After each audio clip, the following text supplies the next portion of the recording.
बिस्मिल्लाहिर्रहमानिर्रहीम। अस्सलाम वालेकुम नाज़रीन, दुनिया न्यूज़ पर आप देख रहे हैं प्रोग्राम नुक्ता नज़र। मैं हूँ आपका मेज़बान मोहम्मद अजमल जामी। स्टूडियोज़ में तशरीफ़ रखते हैं जनाब मुजीब रहमान शामी साहब। तीन अहम मौज़ूआत हैं। रूस और यूक्रेन के बीच जो तनाज़ा चल रहा है उसकी वजह से पूरी दुनिया की सियासत हिलकर रह गई है। ख़ित्ते में इसके गहरे असरात मुरतब होंगे। पाकिस्तान के वज़ीर-ए-आज़म का दौरा कल से शुरू हो रहा है। रूस के सिलसिले में कई क़यास राइयाँ की जा रही हैं कि क्या ये मुनासिब वक्त है या नहीं, और पाकिस्तान की इस पर क्या राय होगी। इससे जुड़े कई अहम सवालात और असल मसला है क्या रूस और यूक्रेन के बीच, इस पर आज हम तफसील से बात करेंगे। दूसरा मुतनाज़े पीका ऑर्डिनेंस है, तरमीमी ऑर्डिनेंस, जिसको अब सहाफ़ती तंजीमों ने तो मुस्तरद किया ही, लेकिन अब वकला भी मैदान में आ गए हैं और इसे मुस्तरद करने के अलावा इसे चैलेंज करने का भी ऐलान कर रहे हैं। आज इस्लामाबाद और लाहौर हाई कोर्ट में इंडिविजुअली इस पीका तरमीमी ऑर्डिनेंस को चैलेंज कर दिया गया। इस्लामाबाद हाई कोर्ट में कल चीफ जस्टिस अतर मनुल्लाह इस केस की समाअत भी करेंगे। और तीसरा हम मौजू अपोजिशन का लॉन्ग मार्च, तहरीक अदम एतमाद और हुकूमत का रद्द-ए-अमल, इन तमाम मालूमात पर तफसील से बात करेंगे। लेकिन शामी साहब, ऑपरेशन रद्दुल फसाद 5 बरस कामयाबी से इसके मुकम्मल हुए हैं। अर्ज़ पाक से जो फसादियों का ख़ात्मा था, इसका ये मिशन था, मकसद था। 5 बरस बाद अब कराची से खैबर तक रियासती रेट भी बहाल है, कबायली इलाके भी ज़म हुए हैं और कई कुर्बानियाँ भी हमने सैकड़ों जवानों की, अफसरान की पेश की हैं। और फिर अब हम कह सकते हैं कि रद्दुल फसाद कामयाबी से कहीं खड़ा है। बहुत बड़ी कामयाबी है हमारी मुसल्लह अफवाज की और हमारे अवाम की। देखिए, अगर अवाम फ़ौज की पुश्त पे न खड़े हों तो फिर दहशत गर्द जो है उनका रास्ता नहीं रोका जा सकता। अगर दहशत गर्दों को सपोर्ट मिल रही हो, उनको प्रोटेक्शन मिल रही हो, उनको लोग छुपा रहे हों, उनको अपना रहे हों, तो फिर आप कोई भी ताकत ले आए दुनिया की, वो कामयाब नहीं हो सकती। तो अवाम ने भी और फ़ौज ने भी इसको दहशत गर्दी का मुकाबला किया है, उसका ख़ात्मा किया है। और आप देखिए, एक ज़माने में मालूम होता था कि पाकिस्तान में दहशत गर्द जो हैं वो संभाले नहीं जाएंगे। यहाँ बत्ता तलब किया जाता था, तावान तलब किया जाता था, जगह जगह उन्होंने कमीन गाहें बनाई हुई थी। कई दोस्त मैं जानता हूँ उनको मुल्क छोड़ के चले गए उनके हाथों मजबूर होकर। लेकिन आज अल्हम्दुलिल्लाह अमन व अमान है और ये चैलेंज दरपेश आए। इक्का दुक्का वारदातें अब भी होती हैं, स्ट्रीट क्राइम अब भी हो रहा है, लेकिन वो जो दहशत गर्दी थी उसका सर कुचला जा सका।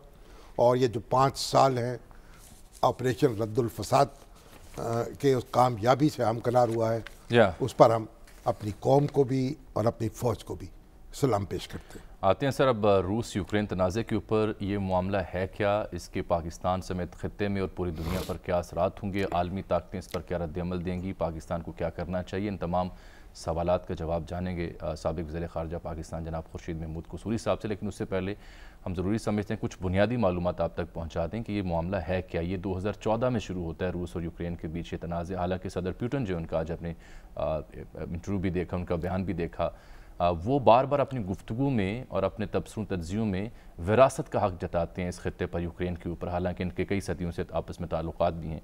तो 2014 में शामी साहब ये यूक्रेन के सदर थे विक्टोरिया यानुकोविच। उन्होंने यूरोपीय यूनियन से मुंसलिक होने का मुआहदा मुस्तरद किया था। इनको सदर पुतिन की हिमायत उनके खिलाफ फिर एक बगावत हो गई और फिर उन्हें इक़्तिदार छोड़ना पड़ा। हाँ, और उसी साल फिर रूस ने जो यूक्रेन का इलाका है क्राइमिया, उस पर हमला किया था और काबिज़ हुए यहाँ पर रूसी फ़ौज। और फिर जो अलहदगी पसंद इस इलाके में, मशरक़ी यूक्रेन में जो अलहदगी पसंद है, उनको कहा जाता है, 2 इलाके कह लें उन्हें, 2 इलाके हैं जो उन्होंने आज़ादी डिक्लेयर कर दी। जी हाँ, ये आबादी तो उनकी चंद लाख है, मेरे ख्याल कोई 30 लाख के करीब जी, मिला के मजमूई तौर पर। लेकिन वो अपनी, क्योंकि वहाँ रूसी नस्ल के लोग भी आबाद हैं और उन मुकामी लोग भी आबाद हैं, तो आज़ादी का मुतालबा करते रहे हैं वो। रूस ने उन्हें आज तस्लीम कर लिया है और रूस ने उनको तस्लीम कर लिया है। हालांकि ये जो मुआहदा हुआ था पहले यूक्रेन के साथ और रूस के दरमियान, उसमें यह था कि इनको ऑटोनॉमी दे दी जाएगी इन इलाकों को, और यूक्रेन जो है वो इनकी ऑटोनॉमी दे देगा, लेकिन इसको मतलब मामला जो है सपोर्ट नहीं की जाएगी। आज आप इन दोनों इलाकों का नाम सुन रहे होंगे मीडिया चैनल्स पर, जिनको रूस ने आज आज़ाद रियासतों के तौर पर तस्लीम किया है। इनका नाम दुरुस्त तरह से अगर हम प्रोनाउंस करें इनके अपने लबो लहजों में, तो एक इलाके का नाम है दानिएत्स्क और दूसरे का नाम है लुहानस्क, जिनको रूस ने आज़ाद रियासतों के तौर पर तस्लीम किया, जिसके बाद आलमी ताकतों का शदीद रद्द-ए-अमल देखने को हमें मिल रहा है। अब से कुछ देर पहले खबर मिली है कि जर्मनी ने जो नॉर्थ स्ट्रीम 2 एक कुदरती गैस की पाइपलाइन का मुआहिदा था, जिस पर $10 बिलियन लगने थे, उसको उन्होंने उसकी सर्टिफिकेशन डिसअप्रूव कर दी है, जिसकी वजह से यूरोप में गैस की शदीद बहरान का ख़दशा है। यही नहीं बल्कि उसके बाद अब अमेरिका भी जल्द पाबंदियों का ऐलान करने जा रहा है। कुछ देर पहले जो बरतानवी वज़ीर-ए-आज़म है, उनके ऑफिस से इत्तला मिली कि 5 बड़े रूसी बैंकों पर पाबंदियाँ आयद की जा रही हैं। जापान ने भी कहा है कि वो अमेरिका की जो पाबंदियों का मंसूबा होगा उसकी सपोर्ट करेगा। अलबत्ता चीन ने एक स्टेटमेंट दी कि फ़रीक़ैन सब्र और तहम्मुल का मुजाहरा कर रहे हैं। कुछ ऐसी ही बात पाकिस्तानी वज़ीर-ए-आज़म भी कर रहे थे। देखिए, ये जो 2 इलाके हैं, ये इनको सनती पावर हाउस कहा जाता है इलाके का। यहाँ कानकनी भी होती है, तेल पैदा करने की सलाहियत है, कोयले के बड़े ज़खायर यहाँ मौजूद हैं इन छोटे से छोटे इलाकों। लेकिन जो यूक्रेन है, यूक्रेन तो देखें एक यूरोप का रूस के बाद अब रकबे के एतबार से दूसरा बड़ा मुल्क है, और आबादी जो है कुछ 4 करोड़ के लगभग है, थोड़ी सी ज़ायद होगी। अब ये बड़ी एक अजीब बात है, यूक्रेन और रूस जो हैं एक दूसरे से जुड़े हुए हैं नस्ल दर नस्ल, और एक दूसरे के साथ रहे हैं कि एक दूसरे से फासला भी रहा है, लेकिन सदियां इकट्ठे गुजारी हैं, और सोवियत यूनियन में भी इकट्ठे थे। तो एक जो वरासत का हक कहते हैं ना प्यूटन, तो प्यूटन से तस्लीम नहीं करते इस तरीके से कि ये यूक्रेन इतना आज़ाद हो जाए कि ये नेटो का हिस्सा बन जाए। ऐसा ही है। तो वो इसे अपने लिए बड़ा खतरा समझते हैं। तो बार एक आप वो लोग जो इकट्ठे रहे हैं सदियों तक, वो उनका देखिए इस वक्त क्या सूरत हाल वहाँ बरपा है। और ये जो इलाके जो हैं, जब यहाँ तसादम होता है, जब नस्ली असबियतें लिसानी असबियतें सर उठाती हैं, तो फिर देखिए किस तरह से तकसीम दर तकसीम जो है वो होती चली जाती है। खुर्शीद मोहम्मद कुसैरी साहब, बहुत शुक्रिया सर, आपने खुसूसी तौर पर वक्त निकाला आज हमारे प्रोग्राम में इस अहम मौजू पर बात करने के लिए। कोशिश थी कि हम थोड़ा बैकग्राउंड दे दें और फिर बाकी कई अहम सवाल आपकी खिदमत में रखें। पहला सवाल तो देखिए, रूस के साथ हमारे ताल्लुकात जो है तारीखी तौर पर वो एक बड़े ऊंच नीच का शिकार रहे हैं। लियाकत अली खान ने जाना था, उससे सोवियत यूनियन थी उस वक्त, वो दौरा हो नहीं सका।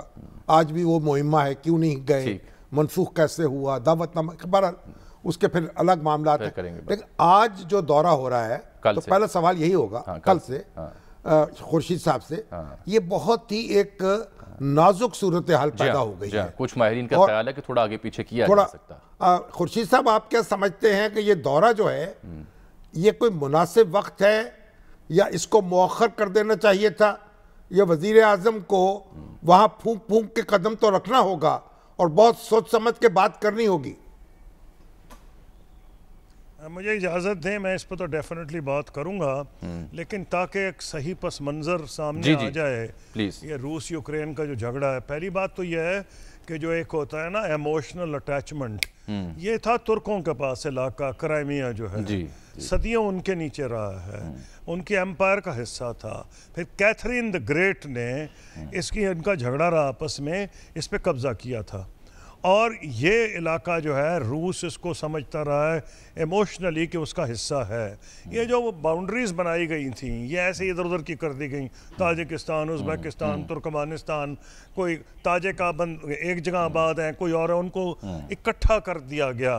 तो ये इसी तरह जो यूक्रेन है, निकिटा क्रुश्चेव जो हैं बहुत बड़े रूस के वज़ीर आज़म थे क्रुश्चेव, और आपको याद होगा उनका मशहूर यूनाइटेड नेशन सिक्योरिटी काउंसिल जूता भी उठाया, जूता उठा के वो यूक्रेन से ताल्लुक जी, और वो भी यूक्रेन से ताल्लुक रखते थे।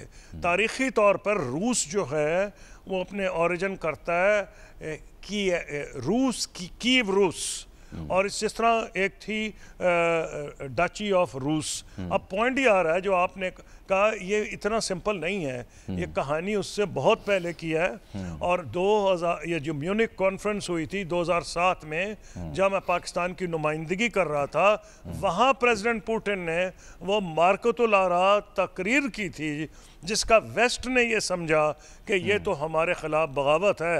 उन्होंने बड़ा सिंपली कहा कि हम आपका रूल नहीं मानते, यूनाइटेड नेशंस का जो कानून है उसके नीचे चलेगा।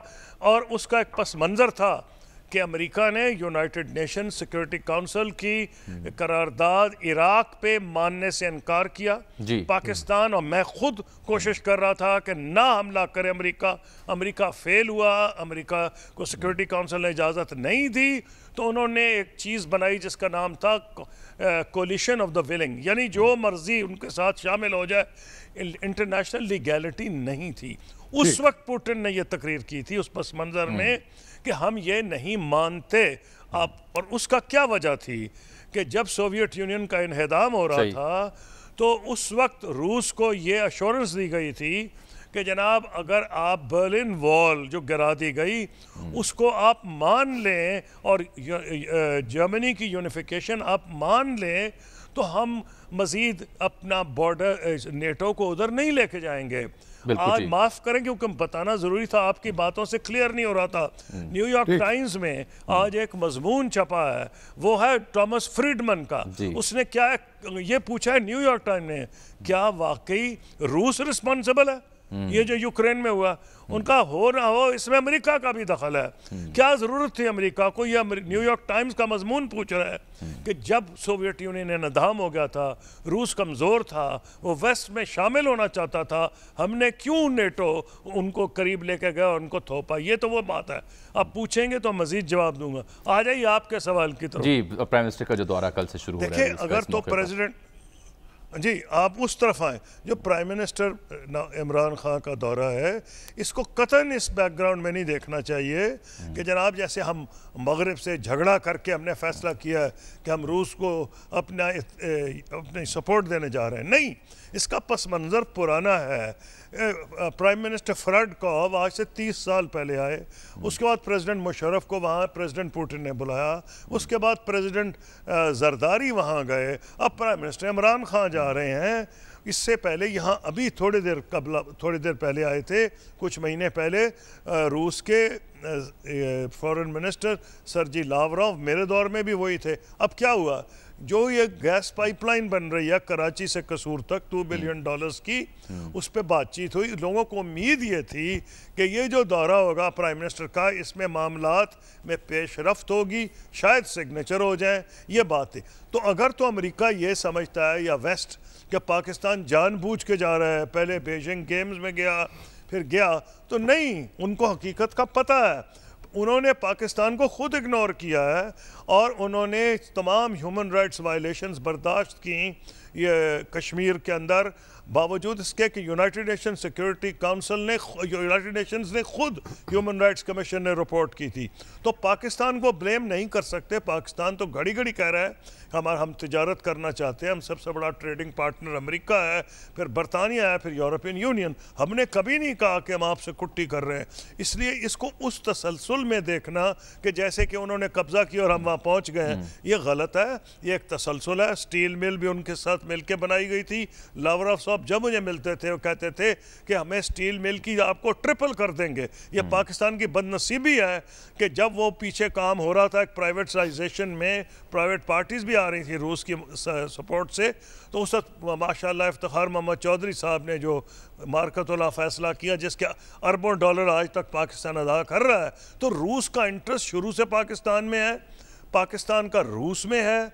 अब आपने अच्छा, आप प्राइम मिनिस्टर को फूक के वहाँ आप ये बताइए, खुर्शीद साहब ये बताएं, अब जब सदर वहाँ जाएंगे, वजीर आज़म जाएंगे, सदर पुतिन से मुलाकात होगी, मीडिया से भी होगी और सारे मामला तेरे बहस आएंगे।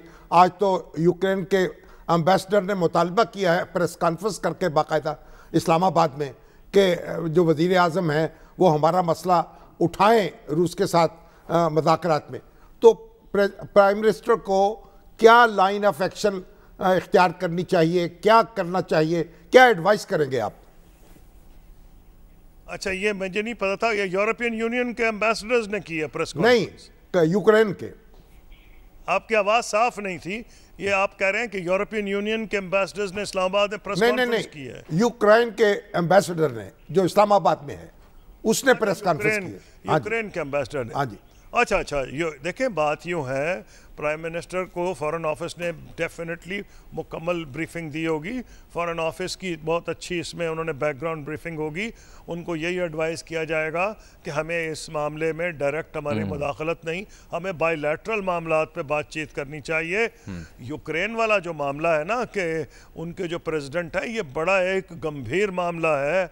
इसका बेस्ट वे आउट ये है कि अभी अमेरिका ने सुबह तक फैसला नहीं किया था, मैं शाम का नहीं बता सकता, कि जो उनकी फौजें अब गई हैं क्या वो उसको एग्रेशन उस किस्म का मानेंगे जिसमें उन्होंने बहुत सख्त किस्म की सैंक्शंस लगानी है। उसकी रूस कह रहा है वो 2014 से पीस कीपिंग दस्ते रवाना किए हैं, रूस का कहना यह है। जी हाँ, तो सवाल यह है कि अमेरिका क्या कह रहा है। अगर अमेरिका ने यह नहीं ऐलान किया, सुबह तक मैंने सुना था, मैं उसके बाद फॉलो नहीं कर सका, कि जी ये जो गई हैं फौजें, क्या ये वो एग्रेशन है जिसका वो जिक्र कर रहे थे कि वो एक तारीखी किस्म की सैंक्शंस लगाएंगे, या ये है कि भाई 2014 से एक सिचुएशन ऑन ग्राउंड थी और अमेरिका को उन्होंने रिटन सवाल किया था और कहा था मुझे रिटन जवाब दें कि आप हमारी सिक्योरिटी को ख़तरे में नहीं डालेंगे, नेटो को यहाँ नहीं लाएंगे, मिसाइल्स अपनी इंस्टॉल नहीं करेंगे। अगर तो ये उस तनाज़र में देखा गया है तो फिर हो सकता है उस किस्म की सैंक्शंस भी ना हो और उस किस्म का रद्द अमल ना आए। ये साहब ये देखें ना, अब आपने जो अमेरिका का नुक्ता उठाया और उसमें न्यूयॉर्क टाइम्स के आर्टिकल का भी हवाला दिया, यही नहीं बल्कि जो डेमोक्रेट्स हैं, बर्नी सैंडर्स, वो खुद तनकीद कर रहे हैं। सेनेट में आज उन्होंने खिताब किया है और वो कह रहे हैं कि 200 साल से अमेरिका ये कहता आ रहा है कि उसे हक़ है कि अगर मुमकिन खतरा तो किसी भी मुल्क के खिलाफ मुदाखलत कर सकता है। तो ये जो अमेरिका अब मुझे अगर आप, मैं बर्नी सैंडर का हवाला दे रहा था, आप क्या सुन पा रहे हैं मुझे? आहिस्ता बोलने समझ आएगा जी, आप सुन पा रहे हैं क्या मुझे? हाँ जी, बर्नी सैंडर्स ने, हाँ, उन्होंने कहा है कि अमेरिका मुनाफकत कर रहा है रूस के मामले में, यूक्रेन के मामले में। बरमला उन्होंने सेनेट में आज ये बात की है। लेकिन ओवरऑल इससे पूरे आलमी मंजरनामा क्या बदलेगा? जो तेल की कीमतें हैं वो महंगी हो जाएंगी, गैस का बहरान हो जाएगा, पाकिस्तान को कोई मजबूरी का सामना तो नहीं करना पड़ सकता? नहीं भाई, सारी दुनिया को कर सकता पाकिस्तान क्या। अगर खुदा ना खास्ता जंग छिड़ गई और वो रूस आगे निकल गया, क्योंकि अभी एक और बड़ा मरहला आना है, हमला डायरेक्ट यूक्रेन पे हो ना हो वो तो बाद की बात है। आज जो उन्होंने 2 को रिकग्नाइज किया है उसमें नया इशू ये उठेगा कि उनकी बाउंड्रीज नहीं डिस्क्राइब की गई, ये जो ब्रेक अवे रीजन्स हैं। अगर बाउंड्रीज को ज़रा बढ़ा दिया जाए तो उसको लैंड कॉरिडोर क्राइमिया तक रूस को मिल जाएगा, जो कि मगरिब जिस पे बहुत नाराज़ होगा। हो सकता है वो उसको क्या एग्रेशन है। अब मैं ये समझता हूँ कि यूरोप को भी बहुत टेस्ट आ गया। आपने कहा कि उन्होंने जो नॉर्ड स्ट्रीम का मुआहदा जर्मनी ने आज कहा है, उसको उन्होंने फ़िलहाल ये किया होगा कि उसको नहीं, उनकी जो कांग्रेस है, उनकी जो पार्लियामेंट है, उसने उसको एंडोर्स नहीं किया। लेकिन जर्मनी का और यूरोप का बहुत ज़्यादा इंटरेस्ट है कि गैस जो है उनके पास जारी रहे। इसीलिए फ्रांस के जो सदर हैं मैक्रों भी गए थे 2-3 दिन कबल और उन्होंने कोशिश की मीटिंग करवाने की प्रेसिडेंट बाइडन और प्रेसिडेंट पुतिन की। तो अगर तो हमला वैसा हो गया जैसा मैं कह रहा था कि जी वो यूक्रेन प्रॉपर पे, तो अमेरिका कंपेल होगा रिस्पॉन्स। लेकिन अमेरिका ने एक बात क्लियर की है, उससे ये है कि कम से कम जंग वर्ल्ड वॉर लोग कहते हैं, उन्होंने कहा जी हम अपने फौजी नहीं भेजेंगे। ये अमेरिका ने बिल्कुल क्लियरली कह दिया है, फौजी नहीं भेजेंगे तो उनकी कोशिश होगी कि इकोनॉमिकली रूस को डैमेज करें। अगर तो फौज भेज देते हैं फिर तो कहानी बदल जाएगी, जंग के खतरात हो जाएंगे। लेकिन अमेरिका ने क्लियरली कहा है कि फौजी नहीं भेजेंगे। तो अगर वो इकोनॉमिक वेपन यूज़ करेंगे तो मेरा ख्याल ये है कि रूस ने कैलकुलेट किया होगा, क्योंकि रूस को कम से कम, आपको मुझे ना पता हो, रूस को पता है कि उसने किस हद तक जाना है। वो नहीं चाहेगा। साहब जरा मुख्तसर एक और नुक्ते पे भी निशानदेही कर दें। यूक्रेन के साथ तो हमारे ताल्लुकात की कई उसकी अनवा हैं, जैसे गंदम तक हम वहाँ से लेते हैं और दिफाई शोबे में भी कसीरुल जहती हमारे उनके साथ मामलात हैं। तो ये रूस के साथ जो हमारी गर्म जोशी है, इसकी वजह से कहीं यूक्रेन के साथ जो ताल्लुकात हैं वो तो मुतासर नहीं हो सकते या होंगे? आपके सामने मैं एक चीज़ रखता हूँ कि कितनी गंभीर सूरत हाल है, आपको जवाब मिल जाएगा। हिंदुस्तान जो अमेरिका से पींगे बढ़ा रहा है, प्यार के रोज अल्फाज रिपीट होते हैं, क्वाड का वो मेंबर बन गया है। जब उसको चूज करना पड़ा अपने इंटरेस्ट में, तो यूनाइटेड नेशन सिक्योरिटी काउंसिल में वेस्ट ने, अमेरिका ने एक रेजोल्यूशन मूव किया था यूक्रेन पे और रूस के खिलाफ। इंडिया ने नहीं उसको सपोर्ट किया। ठीक। तो ये पॉसिबल है कि आप अपने ताल्लुकात बायलैटरल अमेरिका से हिंदुस्तान अच्छे रखना चाहता है, जैसे हम भी रखना चाहते हैं, लेकिन रूस के मामले में इंडिया ने नहीं साथ दिया। अब मसला यह है, यूक्रेन को भी पता है, ठीक है, हमने टैंक्स भी उनसे लिए थे और हमारे उनसे अच्छे ताल्लुकात हैं, को हमारा तो नहीं कसूर कि अगर उनका मामला जो है, पहले उनके आपस में एग्रीमेंट्स थे, उन एग्रीमेंट्स पे मुआहिदा नहीं हो सका। अगर एग्रीमेंट्स पे मुआहिदा होता तो शायद आज सूरत हाल वो ना होती, और वो इसलिए नहीं हुआ कि कोई वजह नहीं थी कि उनको पुष्ट पनाही जो वेस्ट ने मेरे ख्याल में की वो कुछ ज़्यादती थी।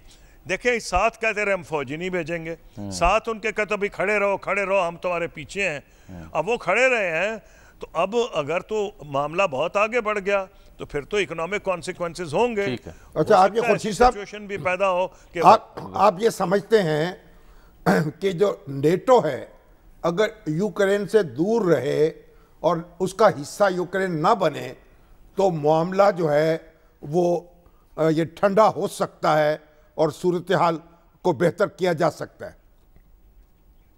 जी हाँ, बल्कि इंडिकेशन दी गई थी जब जर्मन चांसलर वहां गए थे रिसेंटली, तो उन्होंने कहा हमने कोई फैसला नहीं किया कि हम यूक्रेन को नेटो का मेंबर बनाएंगे।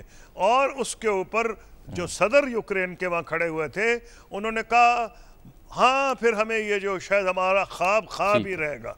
यानी कि एक हद तक उनकी रियलाइजेशन थी। खुर्शीद साहब, एक बात ये बताइए मुझे, ना कर सके, ये जो पाकिस्तान जो है, ये जो एयर डिफेंस सिस्टम जो है, ये भी रूस से हासिल कर सकता है?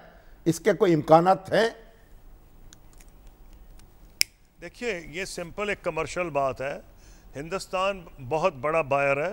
मैंने प्रेसिडेंट पुतिन से डायरेक्ट सवाल किया था, यूनाइटेड नेशंस में 1-on-1 मुलाकात हुई, क्योंकि मीटिंग होनी थी प्रेसिडेंट मुशर्रफ की और उनकी।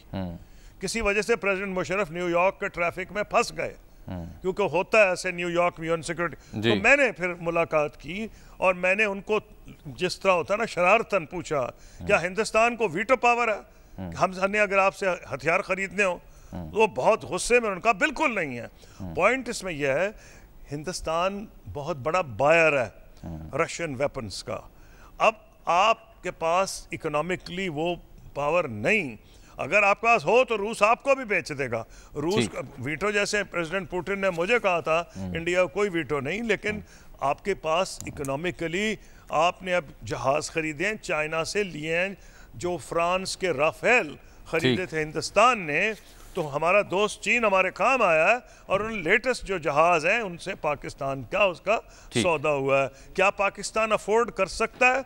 मुझे एक दफ़ा इन्होंने मुस्करा के कहा था, मैंने उनसे कोई डिमांड की थी, मैं वो उसका खुल के नहीं बात कर सकता, तो जिस पे इन्होंने मुझे कहा, लावरोव जो करंट फॉरेन मिनिस्टर है, बहुत कुछ हो सकता है, काश पाकिस्तानी अपना मुंह बंद रखे। यानी उनको ये खतरा था कि पाकिस्तान इतनी ज्यादा बात करता है कि कोई चीज खुफिया नहीं रहती, तो वो कोई रुकावट नहीं है कि फाइनेंशियल कंस्ट्रेंट्स हैं, रूस आपको वेपन्स बेचेगा अगर आप खरीदने की पोजीशन में हो। बहुत बहुत शुक्रिया जनाब खुर्शीद महमूद कुसूरी साहब, इंतहाई तफसीली मुफस्सल उन्होंने गुफ्तगू की रूस, यूक्रेन और पाकिस्तान और रूस के ताल्लुकात और यूक्रेन के साथ ताल्लुकात आलमी मंजरनामे पर बात की। और अहम जुमला आखिर में उन्होंने बोला कि अगर पाकिस्तान अपना मुंह बंद रखे, बड़ी मुश्किल है, जिसका मेरा ख्याल है कि इस दौर में कुछ ज़्यादा ही ज़रूरत है, शायद हालात व वाक़यात ये बताते हैं। पारा जी, बहुत शुक्रिया, इस मामले पर नज़र रखेंगे। प्राइम मिनिस्टर जब कल जाते हैं तो फिर क्या तय होता है उस पर आपको मज़ीद अपडेट्स देंगे। फिलहाल तो हमने अगले मौजू में मुतनाज़ पीका ऑर्डिनेंस को टेकअप करना है, जिसके लिए मुमताज़ कानूनदान जिब्रान नासिर भी लाइन अप है, हमारे साथ उनसे बात करेंगे। लेकिन जाने से पहले छोटा सा सवाल सर, फिर ब्रेक है। जो प्राइम मिनिस्टर ने आज बहुत बड़ा छक्का मारा है, मोदी को उन्होंने कहा मुनाजरा कर लें किसी टीवी चैनल पर। उन्होंने कहा, जो नुमाइंदा थी रूसी टीवी की, उन्होंने कहा हम ये अरेंज करने को तैयार हैं। मैं बड़ी खुशी होगी, बड़ी खुशी होगी। अब देखें मोदी साहब जो हैं ये दावत कबूल करते हैं कि नहीं? मेरा नहीं ख्याल सर इतनी हिम्मत उनमें होगी। अब पता नहीं, अब मोदी साहब बस फनकारियाँ लगा सकते हैं अमूमी तौर पर, अगर आ जाए तो बहुत अच्छा हो, क्योंकि फिर दुनिया देखे ना जी कि किसके पास क्या पॉइंट ऑफ व्यू है। बिल्कुल ठीक। एक ब्रेक है सर, ब्रेक के बाद वापस आते हैं मुतनाज़ पीका तरमीमी ऑर्डिनेंस। पहले इस ऑर्डिनेंस में क्या था और तरमीम के बाद इसमें क्या डाला गया है, जिब्रान नासिर की ज़ुबानी।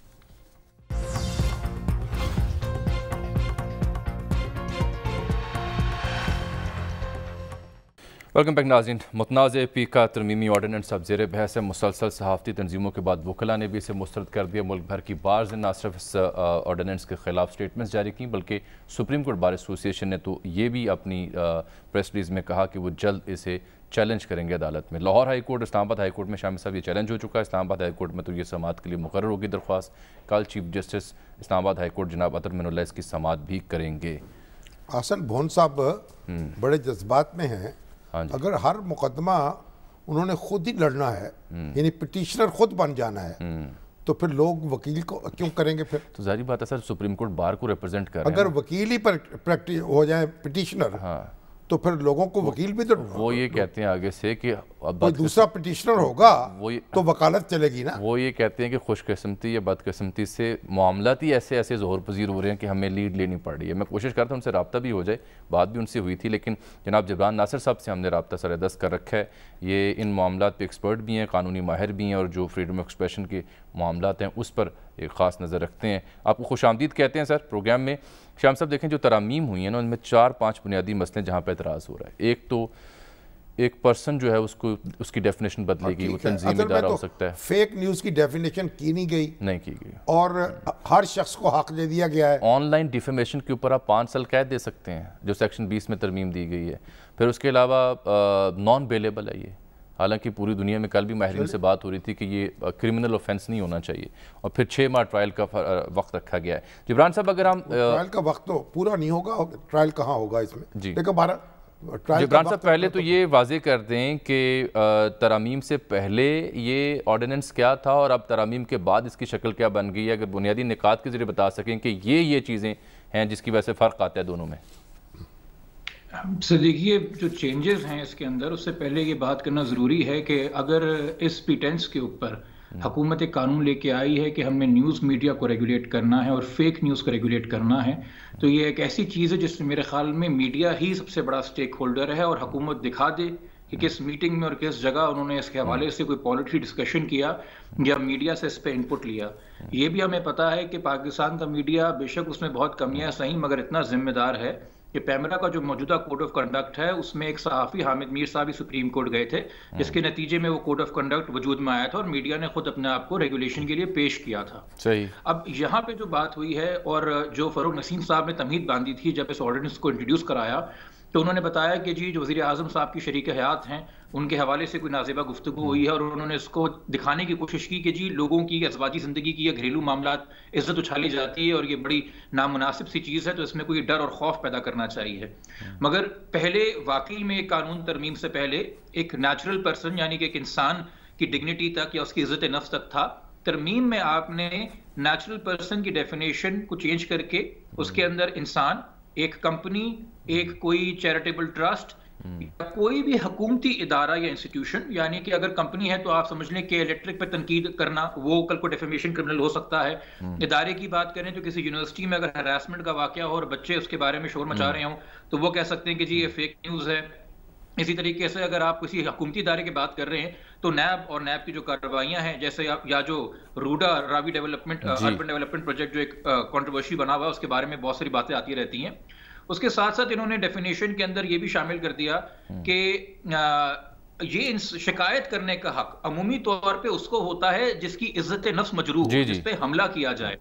और देखें, मुराद सईद साहब एफआईआर करते हैं, 15 मिनट में एफआई हरकत में आती है तो डायरेक्टली आप कह देते हैं जी रियासत तो फाशिस्ट है, एक मिनिस्टर को फेवर कर रही है। तो उन्होंने उसका तरीका ये निकाला और मेरे ख्याल में ये ऑर्डिनेंस जो है मोहसिन बेग साहब के केस के बाद जो है उन्होंने अपनी खामियां सुधारने की कोशिश की है कि जी अब तो अगर कोई पब्लिक फिगर है या पब्लिक ऑफिस होल्डर है तो उसको डायरेक्ट खुद शिकायत करना बनने की जरूरत नहीं है। कोई भी आम पाकिस्तानी राह चलता जो है उनके बिहाफ पे ऑफेंड होकर शिकायत कर सकता है। और आपको पता है पाकिस्तान में ऐसे बहुत से लोग हैं जो हर 3 साल बाद पोस्टर लगाते हैं, अभी जाने की बात ना करो, एक्सटेंशन की बात करो, तो ऐसे मतवाले दीवाने वफादार बहुत से निकल आते हैं। तो इस तरीके से हुकूमत अपने आप से फाशिज्म के इल्जाम हटा लेगी और ये काम कर देगी। तीसरा इसके अंदर जो आपने बताया कि जी नॉन कॉग्निजेबल और कॉग्निजेबल होता क्या है। नॉन कॉग्निजेबल वो ऑफेंस है जिसमें पुलिस डायरेक्ट एक्शन नहीं कर सकती। पुलिस के पास जब शिकायत आती है तो वो लेके जाती है मजिस्ट्रेट साहब के पास और कहती है ये शिकायत आई है, इसमें इन्वेस्टिगेशन करने के हमें ऑर्डर दें, और अगर हमें मिल गया कि वाकई में ऑफेंस हुआ है तो आप वारंट जारी कीजिएगा, हम इसमें उनको अरेस्ट कर लेंगे। सही। अब आपने डायरेक्ट और अरेस्ट की पावर्स पुलिस को दे दी हैं, और ये डेफेमेशन के मामले में इसलिए बहुत परेशानी की बात है क्योंकि जो हमारा ओरिजिनल फौजदारी का कानून है डेफेमेशन का, जो पीपीसी में है 499 और 500 सेक्शन, उसमें जो सबसे बड़ा डिफेंस दर्ज है कानून में वो है सच, कि कोई झूठे इल्जाम की सजा तो आपको मिल सकती है मगर सच बात बोलने की, और ये चूंकि ट्रायल में तय होगा कि इल्जाम जो लगाया गया वो सच्चा था झूठा था, इसलिए इसको अवेलेबल रखा गया इस ऑफेंस को। मगर यहाँ पे चूंकि ये चाहते हैं कि ऐसा सिनेरियो क्रिएट करना कि बंदे को अगर आप हथकड़ी लगा दें, उसको हरास कर दें, इलीगली कन्फाइन कर दें, वो बेल लेते लेते 7 दिन हो जाए, उस दौरान को टॉर्चर भी हो जाए, तो और उसके बाद 2-3 साल वो ट्रायल में फंसा रहेगा, तो एक हरासमेंट का सामान पैदा कर दिया है। सही। अच्छा, एक चीज जो मेरे ख्याल में मीडिया के ऊपर डिस्कस नहीं हुई है कि सेक्शन 20 में वो कौन सी चीज है जो पहले थी और मेंटेन रही है, मगर पर्सन की और शिकायत करंदा की डेफिनेशन वसी करने से उसमें फर्क पड़ेगा। पहले शिकायत करंदा को यानी कोई एक शख्स को हक था कि वो पीटीए को लिखे और पीटीए से कहे कि मेरे बारे में जो गलत चीज लिखी हुई है, दर्ज है, जिस पे एफआईए ने एक्शन ले लिया है, इसको आप हटाएं। अगर इंटरनेट के ऊपर है, वो कोई वेबसाइट है, कोई ग्रुप है, कोई फेसबुक है, तो उस पेज को आप निकालें।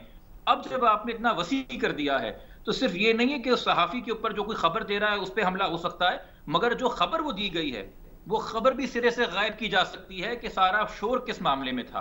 अच्छा, अब सहाफियों पे हमले की बात करें तो पहले कानून के अंदर एक एग्जेम्पशन थी कि कोई भी चीज जो टेलीविजन पे नशर होगी, ब्रॉडकास्ट मीडिया पे नशर होगी, जो कि उनको रेगुलेट करने के लिए पेमरा एक इदारा है, इसलिए वो एफआईए की डोमेन में फॉल नहीं करेंगे। अब वो एग्जेम्पशन हटा दी गई है और सहाफी हजरात और चैनल्स एक्सपोज हो गए हैं क्रिमिनल प्रोसीडिंग्स के लिए। यानी कहा तो ये गया कि सोशल मीडिया के खिलाफ कार्रवाई करनी है, वहां लोग बड़ी गैर जिम्मेदारी का मुजाहरा करते हैं, उनका पता नहीं चलता, कोई आके कहाँ, यानी इसको एक पब्लिक टॉयलेट बना दिया गया है, लेकिन ये कह के हमला पूरे मीडिया पे कर दिया गया। ये तो एक अजब सूरत हाल पैदा कर दी है। उसका नतीजा ये सारा मीडिया मुत्तहिद है।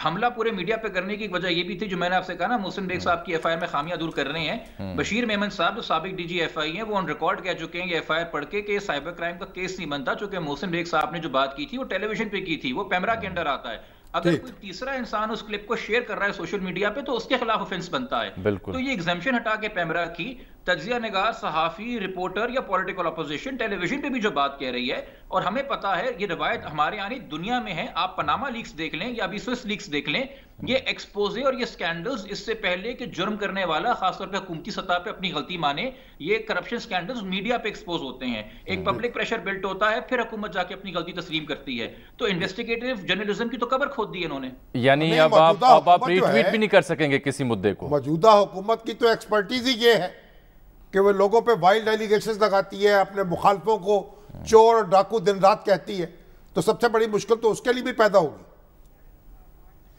इसमें जनाब बहुत बड़ा इम्तिहान ये भी है कि हमारे यहाँ माजी में भी आमिर बहुत सारे ऑर्डिनेंस लाए हैं जो बाद में जमहूरी कुव्वतों ने उनको चैलेंज नहीं किया।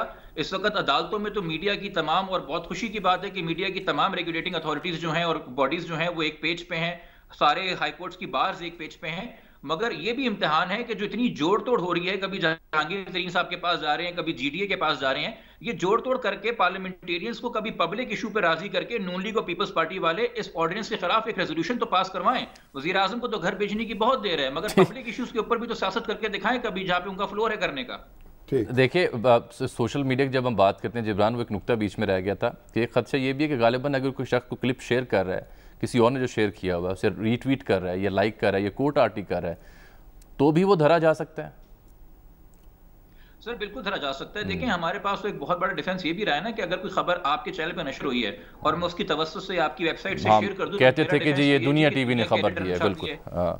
हालांकि सोशल मीडिया जो सारिफ हैं शामी साहब, वो ट्विटर यूज़ करते हुए ये जुमला लिखते हैं अपनी बायो में कि artist are not equivalent to endorsement, कि अगर हम किसी चीज़ को रीट्वीट करें तो उसका मतलब ये नहीं है कि हम उसकी तायीद या तस्दीक कर रहे हैं। लेकिन कानूनन जो बात है और अखलाकन भी ये बात है कि आप कोई चीज़ रीट्वीट करने से पहले कुछ थोड़ा सा गौर कर लें।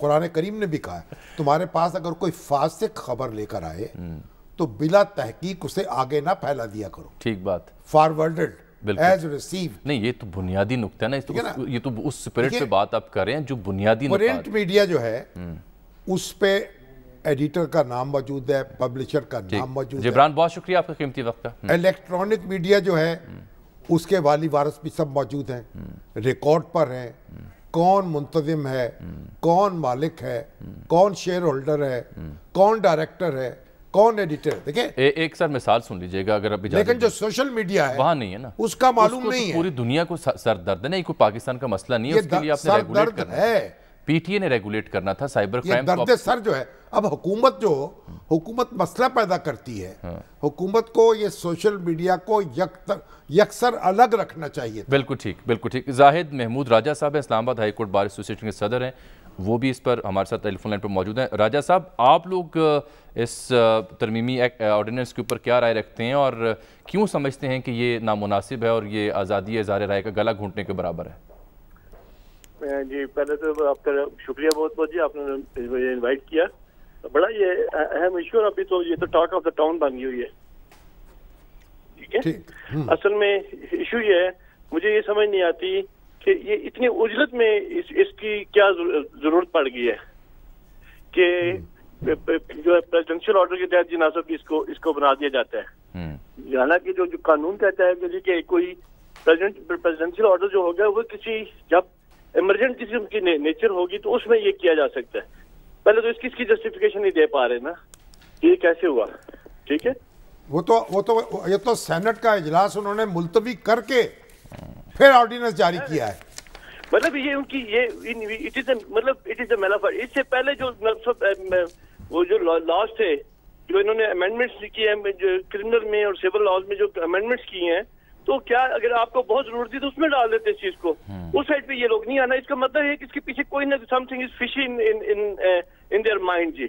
ये जो उसको सेपरेट करना जो था, ये किसी मकसद के तहत था जी। आप इस्लामाबाद में रहते हैं, माशाल्लाह वकीलों के लीडर हैं, आपकी आंखें तो बहुत दूर तक देख सकती हैं, कान सुन भी सकते हैं, तो आप कोई खुसर पुसर तो महसूस कर रहे होंगे ना? डेफिनेटली ये पर्सनल विंडिक्टा है, ये पर्सनल की जो है स्पेसिफिकेशन जो है किसी को ये करने के लिए किया जा रहा है। लेकिन जी बात ये है कि अगर कोई बंदा कोई बात करे तो आप उसे ना सिर्फ उसे ना आप उसको ट्राई करेंगे, बल्कि आप ये सख्ती कर दी है कि ना सिर्फ जो जज साहिबान जो ट्राई करेंगे देर आंसरेबल। और बहुत शुक्रिया जनाब जाहिद महमूद राजा साहब। सर, आपको 7, 8, 9 में जब दहशतगर्दी रूज पर जा रही थी, नया टीवी मीडिया चैनल उस वक्त बूम पे थे, तो तब ये डायरेक्टर न्यूज़ ही थे टीवी चैनल्स के जिन्होंने खुद से बैठ के तय किया था कि हम जो एक बड़ी लंबी ट्रांसमिशन दिखाते हैं किसी खुदकुश धमाके की या किसी भी दहशतगर्दी के इवेंट की, ये पैनिक फैलाती है और मुल्की मुफाद में नहीं है, तो लिहाजा ब्लड शेड हम नहीं दिखाएंगे, इनकी एक्स्ट्रा कवरेज नहीं करेंगे। अभी ये जो क्राइम की कवरेज हो रही है ना, उस पर गौर करने की जरूरत बिल्कुल होनी चाहिए। पूरी दुनिया में ऐसा नहीं होता जैसा यहाँ तमाचा लगा। बिल्कुल ठीक है सर। जाने से पहले वो अपोजिशन का मामला रह गया, वो तो अब कल ही करेंगे, लेकिन कराची में सहाफ़ी अतर मतीन साहब, उनकी शहादत हुई है स्ट्रीट क्राइम में। वो कातिल कब गिरफ्तार होंगे, उनके अहले खाना हमारे दोस्त तारिक मतीन साहब, वो अपनी बच्चियों के हमरा, उनकी सहाफ़ी अतर मतीन की बच्चियों के हमरा सराप एहतजाज यहाँ वज़ीर सिंध भी उनके पास गए थे, यकीन दहानी उन्होंने कराई है, अल्लाह उनकी मग़फ़िरत करे। लेकिन बड़ा ही एक तो कराची जो है ये तो सेफ सिटी जो है प्रोजेक्ट पता नहीं कहाँ है वो। आपको देखें ना, ये जो स्ट्रीट क्राइम है ये तो ज़ुबानी दावों से तो रोक नहीं सकता, इसके लिए तो आपको साइंटिफिक अप्रोच चाहिए। एक गोशे गोशे को, चप्पे चप्पे को आपको कैमरे लगाने पड़ेंगे, उसकी मॉनिटर करना पड़ेगा। लाहौर में भी ये क्राइम बढ़ रहा है, स्ट्रीट क्राइम, लेकिन लाहौर में लोग पकड़े भी जाते हैं। तो ये भी आप देखें तो ये जो यानी 6 साल से ये मंसूबे पे काम हो रहा है, दावे हो रहे हैं, ना वहाँ का ट्रांसपोर्ट सिस्टम आया, ना ठीक हुआ, ना बसें आई, ना यहाँ ये सेफ सिटी प्रोजेक्ट मुकम्मल हुआ। सर, पता नहीं होना क्या है और उनके अहले खाना, उनके अल्लाह ताला उनकी मग़फ़िरत करे। हम सब्र के सिवा क्या कर सकते हैं। नाज़रीन, यहाँ पे प्रोग्राम में वक्त है एक छोटी सी ब्रेक का।